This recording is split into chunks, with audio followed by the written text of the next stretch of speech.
this looks pretty serious. Little sister is really giving her all. And she has good reason to be serious. Because she thinks she's writing. Well, she is writing, using one of the earliest forms of writing known to man to express something she has on her mind. Writing is an important art, and if this little girl and millions of other small children expect to be successful when they grow up, they have to learn to write clearly and rapidly. And this is the first step. Little sister is making a very hard job of it, because this is hard work for her. It'd be hard work for all of us if we had to think consciously, as little children do, of every move our hand and arm make as we write. Writing would be almost impossible if we had to think every time a muscle contracted or relaxed, every time our hand changed direction for a curve, or to push or pull to form a letter. Just try it yourself sometime in front of a mirror. Fortunately, it doesn't take long for any of us, with the help of our teachers, to learn to write rapidly, legibly, and easily. We have learned how to make marks on paper that tell what we're thinking about, that tell others how we feel about them, transferring our thoughts without a spoken word. We can write notes on what we're doing that can be read many years from now. And we can use the magic of writing to send our thoughts to friends in any part of the world. Yet each of us started out where little children start, by drawing pictures. And these childish drawings are only a little different from the picture writing of many thousands of years ago.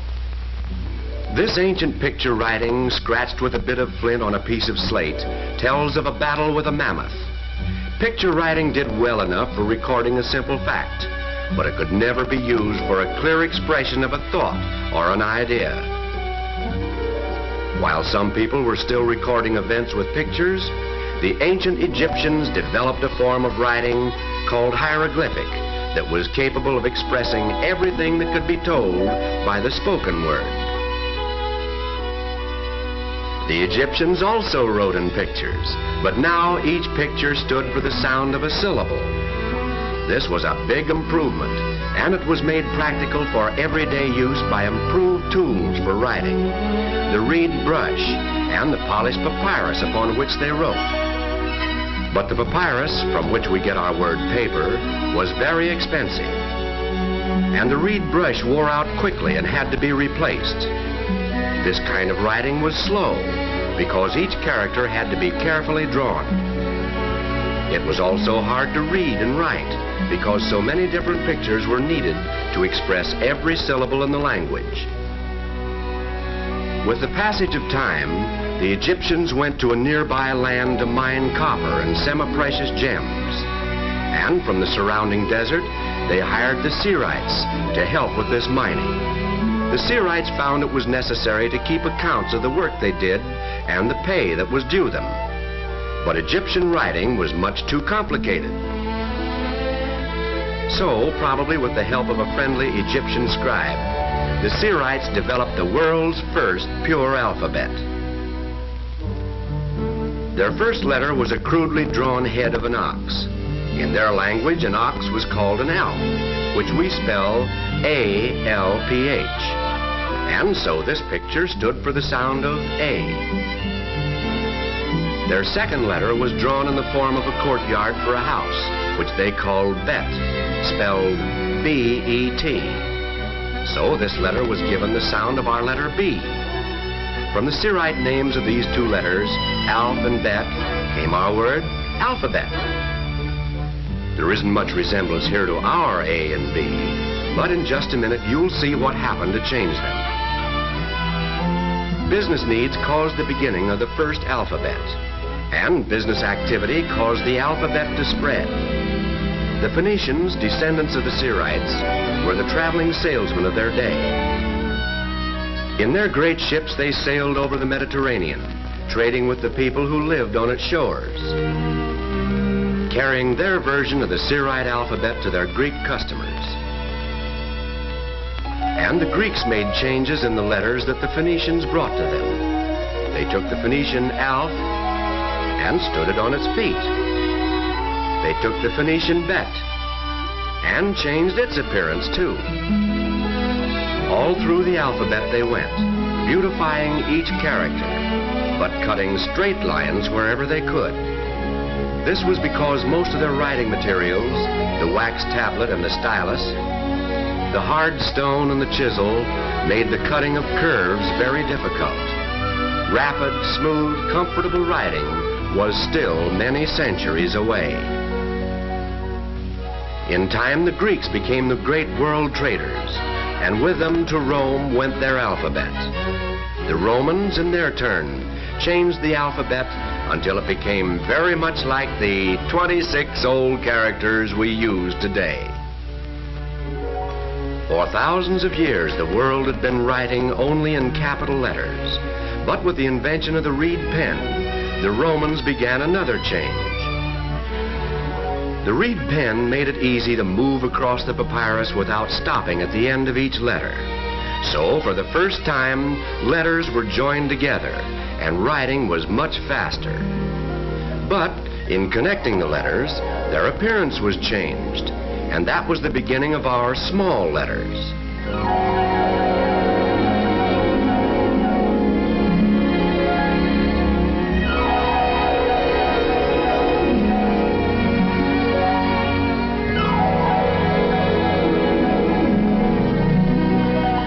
The next big change came in the Middle Ages, and again the tools used in writing had an influence on the change. Manuscripts then were being written on calfskin, which was called vellum, from the same root that gave us the word veal. And the writing was done with quills, usually made from the wing feathers of geese. With these expensive and superior writing materials, handwriting became a fine art.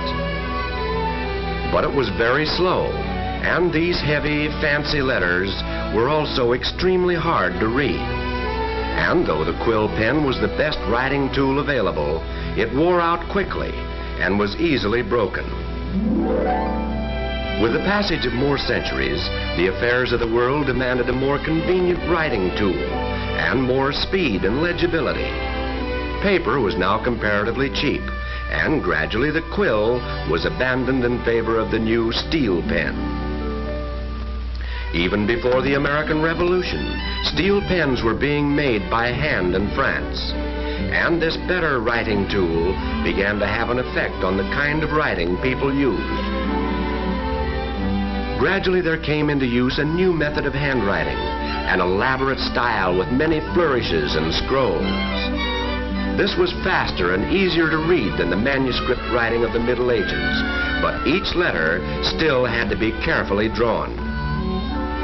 When people tried to make these fancy letters in a hurry, this is what happened. Writing tools were still far from perfect. For one thing, the ink used at that time quickly corroded the pen points. This led to the manufacture of gold pen points with very elegant holders. The gold points didn't corrode, but they were so expensive that most people kept on using steel pens. And in spite of all the years that had passed since the invention of writing, there was still the unsolved problem of convenience. And there's no time to lose, Mr. Jenkins. This issue is being snapped up by some of the biggest investors in the country. Well...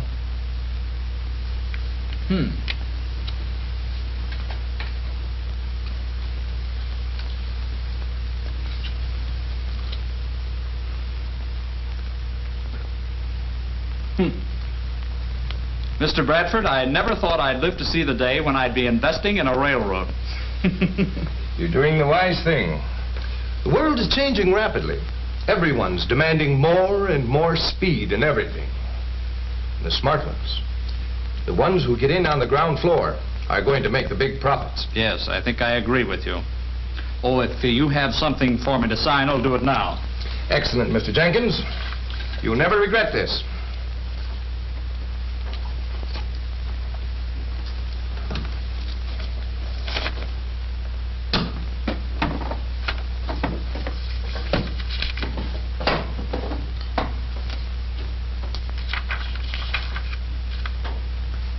Oh, no. We'll have to postpone our business. The ink is dried up. Not at all, Mr. Jenkins. Not at all. Here's a pen. Well, And here's the...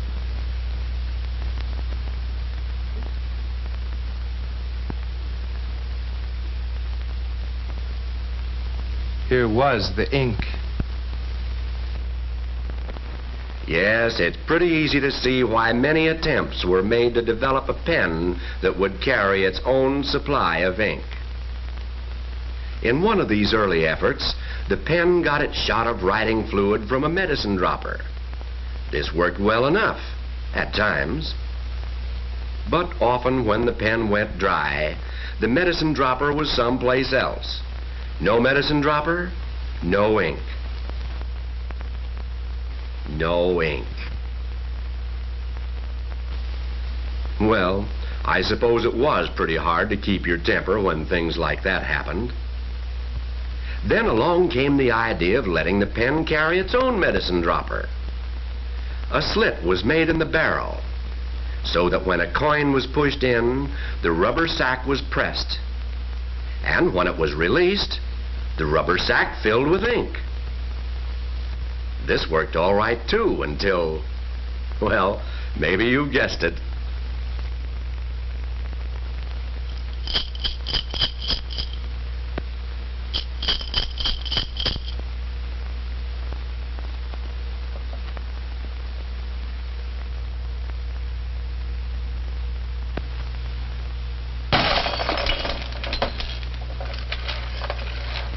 Even after thousands of years of writing progress, that's more or less the way things were. Then one day an Iowa jeweler took the step that made the fountain pen a practical tool. What he did was to put a lever on the barrel to do the job of the coin that was too often missing. This was the forward step that brings us up to the present in this story of the 26 old characters and the tools that have influenced their development. Today, the fountain pen, like every other improved writing tool in history, is causing changes in the way we write, making it easier, faster, and better, adding to the permanence of writing.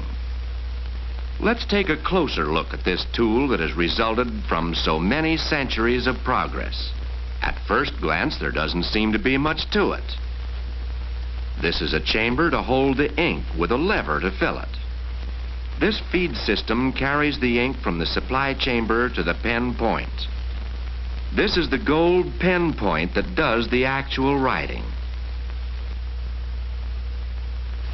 Some pens use a plunger instead of the lever for filling.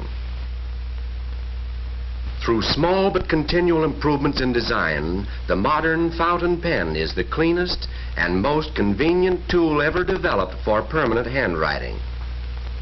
For example, how is a pen designed so that the ink will not leak out into your pocket or onto your fingers? The answer is in the large size of the feed chamber. When the air inside the pen is expanded by the heat of the hand or body, the ink has plenty of room to go instead of flowing out on your hand or into your pocket. The modern pen can go a long time between drinks. And to get the very best out of it, there's an expert way of filling a pen. Just open and close the lever, but then let the point stay in the writing fluid a full 10 seconds. With the plunger type filler, it's a little different. You might think that when the plunger is pulled out, the pen would fill. But you see, it doesn't happen that way. Well then, what's the trick? Just watch this. The gold point is immersed completely in the writing fluid, and the plunger is pushed and pulled several times. This flushes out everything and at the same time creates a strong vacuum. Then push the plunger and wait for 10 seconds so the pen can drink its fill. How is a fountain pen designed so the ink flows smoothly, without interruption, at exactly the rate you need it? Actually, without knowing it, you yourself control the flow by hand, measuring the exact amount depending on how fast you write. This fluid control works by what is known as capillary action. Capillary action sounds a little complicated, but all liquid-type fountain pens depend on it. An old-fashioned lamp makes it easy to understand. A kerosene lamp burns because oil climbs up the wick from the bowl. The oil is carried up the wick by capillary action in the small fibers of the cloth. This principle has been applied to all modern fountain pens. But in the place of a wick, the fountain pen has grooves. In the most highly developed fluid control, the writing fluid travels down the inside of the feed, rises to the pierce and slit of the point, and then down the point.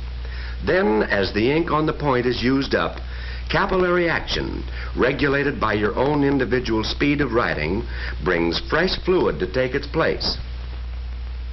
So, no matter how fast you write, your fountain pen can keep up with you. In fact, the fastest handwriting in the world today is done with fountain pens. I believe he is the kind of employee we need here. But since I want to be absolutely sure, I ask him to come back again next week. Thanks a lot for sending him in. Regards and so forth. That's all for now, Miss Simpson. Just as everyone in the world is different from everyone else, no two people in the world write exactly alike. No one else in the world writes the way you do. It's something that marks you as different. Even before your very special letter to that very special person is opened, that special person knows it's from you. Each person's handwriting is so individual that even strangers can tell who the writer is. Handwriting experts can identify people as easily as fingerprint experts do, can identify people by their signatures alone. A bank clerk will cash a check because he recognizes the signature, although he may never have seen the depositor. And perhaps your teacher has never met your father, but she knows his signature. Individual differences in handwriting make possible many of the activities upon which the world depends. And because writing is so important, people form opinions of you by the way you write. Even now, your handwriting is having its effect on you. For example, scribbled written work makes it difficult for teachers to concentrate on what you've written. But if you write clearly, the writing doesn't have to be deciphered, and all of the teacher's attention can be given to your expression of what you've learned.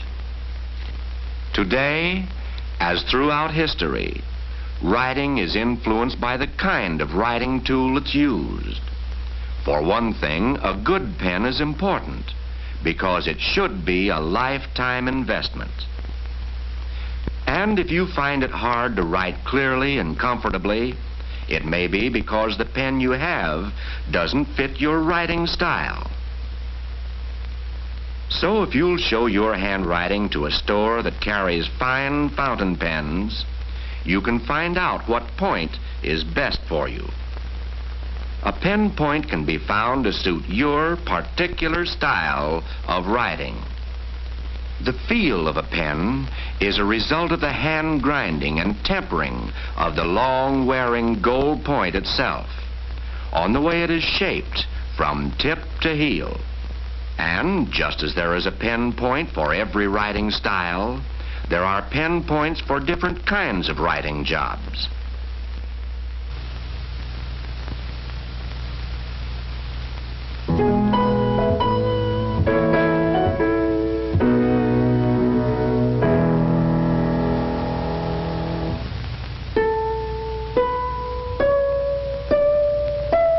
So you have seen and heard a very brief story of two great inventions. Our simple, easy-to-use alphabet, and the tool that has played such a big part in the use of these 26 old characters. But even today, in some parts of the world, handwriting is still complicated. Here's a message for you in Chinese. This is the way an Arab writes the same thing.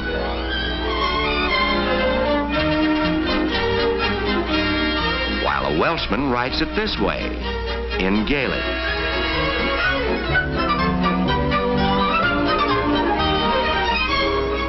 Maybe you'd like to know what this message looks like in English.